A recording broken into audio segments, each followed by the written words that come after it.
लड़के वाले मेरी ननद को देखकर जा चुके थे। उनके चेहरे से हमेशा की तरह उदासी ही देखने को मिली थी। कोई कमी नहीं थी उनमें पढ़ी लिखी, कमाऊ, अच्छी कद काठी की। चेहरे की सुंदरता भी अच्छे ही कहे जाएंगे। रंग ही तो सांवला है। नकारात्मक उत्तर मिलने पर सब यही सोचकर संतोष कर लेते कि जब कुदरत चाहेगी तभी रिश्ता तय होगा। लेकिन दीदी बेचारी बुझ सी जाती थी। उम्र भी तो कोई चीज़ होती है। इस जून को दीदी पूरी 27 की हो चुकी हैं। ज्यों ज्यों उम्र बढ़ेगी त्यों तो रिश्ता मिलना और कठिन हो जाएगा। सोच सोचकर मेरे ससुराल वालों को तो रात भर नींद नहीं आती थी। लेकिन जिस से भी तो संबंध नहीं जोड़ा जा सकता है ना। कम से कम मानसिक स्तर तो मिलना ही चाहिए। एक सांवले रंग के कारण उसे विवाह के करके कुएं में तो नहीं ढकेल सकते ना। सोचकर सास ससुर अपने मन को समझाते रहते थे। मेरा पति राज दीदी से साल भर के छोटे थे। लेकिन जब दीदी का रिश्ता किसी भी तरह होने में नहीं आ रहा था तो मेरे सास ससुर को बेटे राज का विवाह करना पड़ा था भी तो हमारा प्रेम विवाह। मेरे परिवार वाले को भी मेरे विवाह को लेकर अपने आप को असुरक्षित महसूस कर रहे थे। उन्होंने भी जोर दिया तो उसे मानना पड़ा। आखिर कब तक इंतज़ार करते। मेरे पति राज अपनी दीदी को बहुत प्यार करते थे। आखिर क्यों नहीं करते। थी भी तो बहुत अच्छी, पढ़ी लिखी, इतनी ऊंची पोस्ट पर कि घर में सभी उनका बहुत सम्मान करते थे। राज ने मुझे विवाह के तुरंत बाद ही समझा दिया था। उन्हें कभी यह महसूस न होने दो कि इस पर बोझ है। उनके सम्मान को कोई ठेस नहीं पहुंचनी चाहिए। इसलिए कोई निर्णय लेते समय सबसे पहले उनसे सलाह ली जाती थी। वो भी हमारा बहुत ख्याल रखती थी। मैं अपनी माँ की इकलौती बेटी थी, इसलिए उनको पाकर मुझे लगा जैसे मुझे बड़ी बहन मिल गई है। एक बार राज टूर पर गए थे। रात काफ़ी हो चुकी थी। सास ससुर भी गहरी नींद में सो गए थे। लेकिन दीदी अभी तक ऑफिस से नहीं लौटी थी। चिंता के कारण मुझे नींद नहीं आ रही थी। तभी कार के हॉर्न की आवाज़ सुनाई दी। मैंने खिड़की से झांक कर देखा। दीदी कार से उतर रही थी। उनके बगल में कोई पुरुष बैठा था। कुछ अजीब सा लगा कि हमेशा तो ऑफिस की कैब उन्हें छोड़ने आती थी। आज कैब के स्थान पर कार में कौन उन्हें छोड़ने आया है। मुझे जागता देख उन्होंने पूछा, सोई नहीं अभी तक? आपका इंतज़ार कर रही थी। आपके घर लौटने से पहले मुझे नींद कैसे आ सकती है मेरी अच्छी दीदी। मैंने उनके गले में बाहें डालते हुए उनके चेहरे पर खोजी नज़र से डालते हुए कहा, आपके लिए खाना ला दूँ?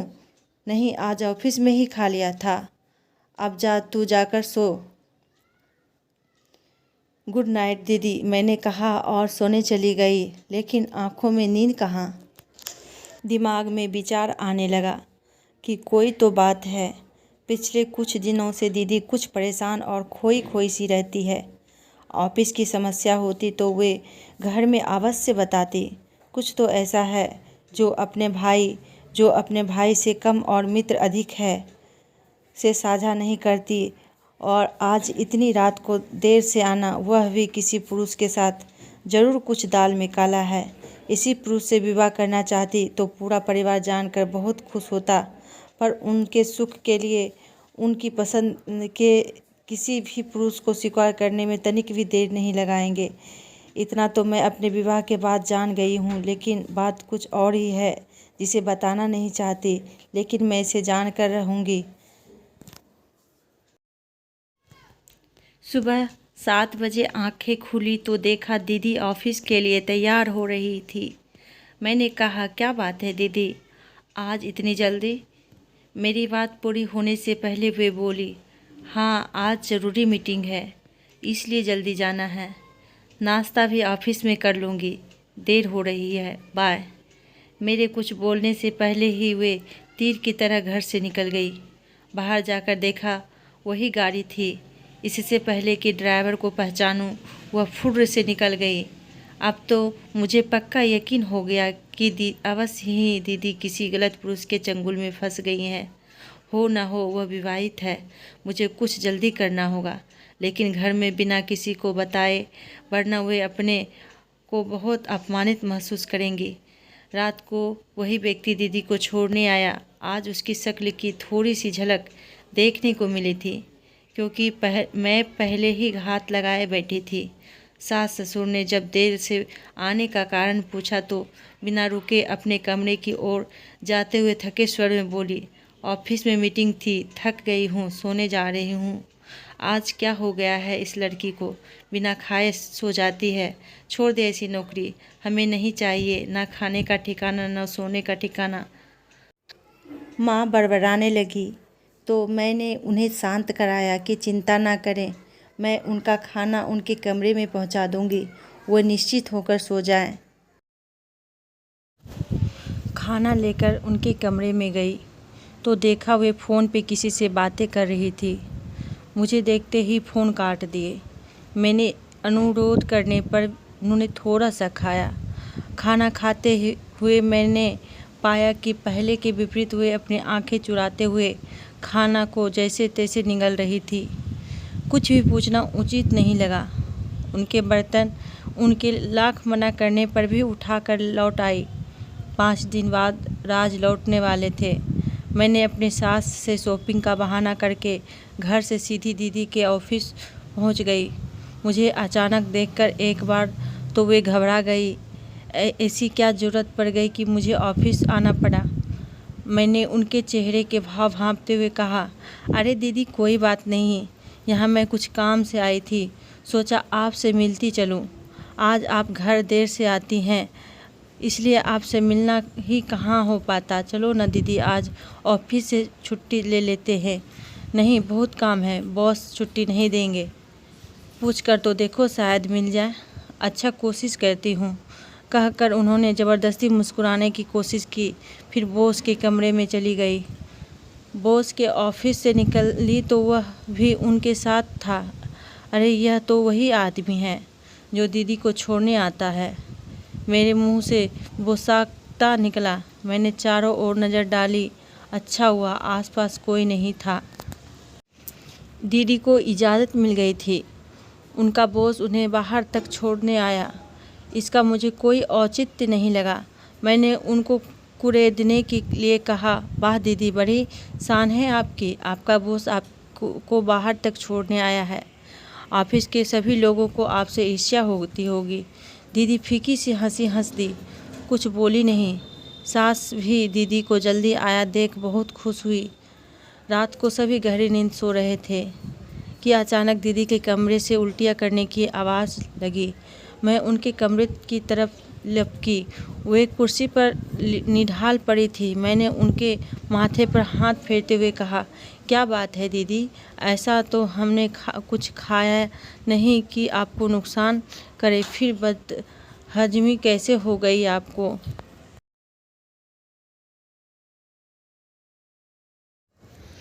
फिर अचानक मेरा माथा ठनका कि कहीं दीदी। मैंने उनके दोनों कंधों को हिलाते हुए कहा, दीदी कहीं आपका बॉस। सच बताओ दीदी, इसलिए आप इतनी सुस्त रहती हो, बताओ ना दीदी, मुझसे कुछ मत छिपाइए, मैं किसी को नहीं बताऊंगी, मेरा विश्वास करो। मेरा प्यार भरा स्पर्श पाकर और सांत्वना भरे शब्द सुनकर वे मुझसे लिपट कर फुट फुट कर रोने लगी और सकारात्मकता में सिर हिलाने लगी। मैं सकते में आ गई कि कहीं ऐसी स्थिति ना हो गई हो कि ऑपरेशन भी ना करवाया जा सके। मैंने कहा, दीदी आप बिल्कुल ना घबराएं, मैं आपकी पूरी मदद करूंगी। बस आप सारी बात मुझे सुना दीजिए। ज़रूर उसने आपको धोखा दिया है। दीदी ने धीरे धीरे कहना शुरू किया। ये बॉस नए नए ट्रांसफ़र होकर मेरे ऑफिस में आए थे। आते ही उन्होंने मेरे में रुचि लेना शुरू कर दी और एक दिन बोले कि उनकी पत्नी की मृत्यु 3 साल पहले हो हुई है। घर उनको खाने को दौड़ता है, अकेलापन से घबरा गए हैं। क्या मैं उनके जीवन के खालीपन को भरना चाहूँगी। मैंने सोचा शादी तो मुझे करनी ही है, इसलिए मैंने उनके प्रस्ताव को स्वीकृति दे दी। मैंने उनसे कहा कि वे मेरे मम्मी पापा से मिले, उन्होंने कहा ठीक है, वे जल्दी घर आएंगे। मैं बहुत खुश थी कि चलो मेरी शादी को लेकर घर में सब बहुत परेशान हैं, सब उनसे मिलकर बहुत खुश होंगे। एक दिन उन्होंने मुझे अपने घर पर आमंत्रित किया कि शादी से पहले मैं उनके घर तो देख लूं, जिसमें मुझे भविष्य में रहना है। मैं उनकी बातों में आ गई और उनके साथ उनके घर चली गई। वहाँ उनके चेहरे से उनका बनावटी मुखौटा उतर गया। उन्होंने मेरे साथ गलत किया और धमकी दी कि यदि मैंने किसी को बताया तो उनके कैमरे में मेरे ऐसे फ़ोटो हैं जिन्हें देखकर मैं किसी को मुंह दिखाने लायक नहीं रहूँगी। होश में आने के बाद जब मैंने पूरे कमरे में नज़र दौड़ाई तो मुझे पल भर भी देर यह समझने में न लगी कि वह शादीशुदा है।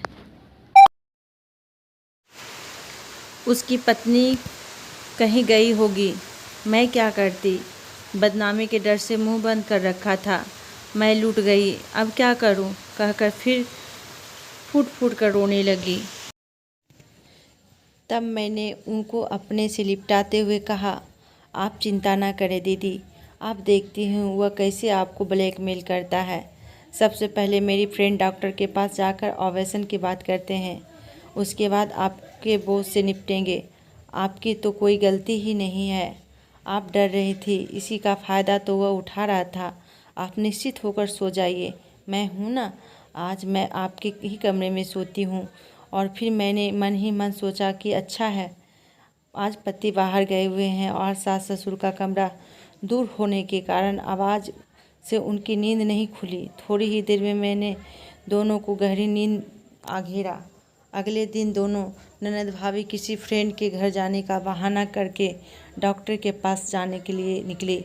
डॉक्टर चेकअप कर बोली, यदि 2 सप्ताह और निकल जाता तो ऑपरेशन करवाना खतरनाक हो जाता। आप सही समय पर आ गई हैं। मैंने अपनी डॉक्टर फ्रेंड को गले से लगा लिया।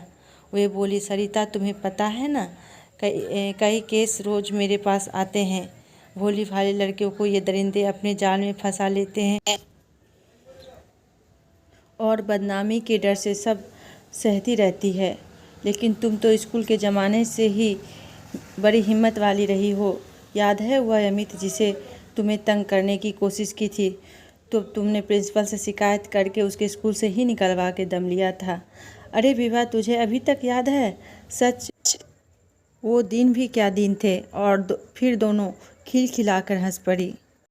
पूजा के चेहरे पे आज बहुत दिनों के बाद मुस्कुराहट दिखाई दे रही थी। अबॉर्शन हो गया। घर आकर मैं अपनी सास से बोली, दीदी को फ्रेंड के घर में चक्कर आ गया था, इसलिए डॉक्टर के पास होकर आई है। उन्होंने बताया है कि खून की कमी है, खाने का ध्यान रखे और 2 हफ्तों की बेड रेस्ट ले। चिंता की कोई बात नहीं है।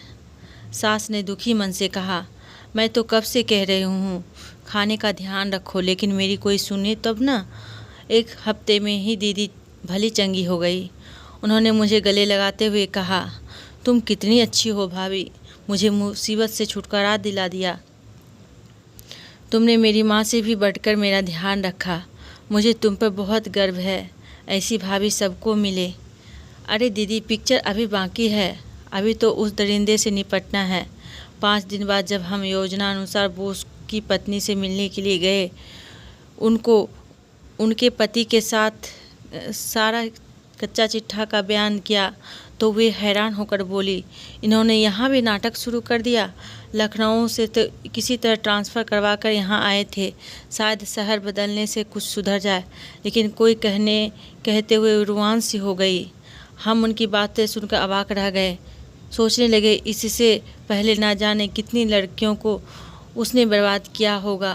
उसकी पत्नी ने फिर कहना शुरू किया, अब मैं इन्हें माफ़ नहीं करूँगी, सज़ा दिलवाकर ही रहूँगी। चलो पुलिस स्टेशन, इनको इनके किए की सज़ा मिलनी ही चाहिए। मैंने कहा, आप जैसी पत्नियां हो तो अपराध को बढ़ावा ही ना मिले। हमें आप पर गर्व है। और फिर हम दोनों ननद भाभी उसकी पत्नी के साथ पुलिस को लेकर बॉस के पास उनके ऑफिस पहुंच गए। पुलिस को और हम सबको देखकर वह हक्का बक्का रह गया। पुलिस के सहकर्मी भी सख्ते में आ गए। उनमें से एक लड़की भी आकर हमारे साथ खड़ी हो गई। उसने भी कहा इन्होंने उसके साथ भी दुर्व्यवहार किया है। पुलिस ने उसे अरेस्ट कर लिया। दीदी वह तिरेक में मेरे गले लगाकर सिसकने लगी। उनके आंसुओं ने सब कुछ कह डाला। घर आकर मैंने सास ससुर को कुछ नहीं बताया। पति से भी ओवेशन वाली बातें तो छुपा ली, मगर यह बता दिया कि वह दीदी को बहुत परेशान करता था। सुनते ही उन्होंने मेरा माथा चूम लिया।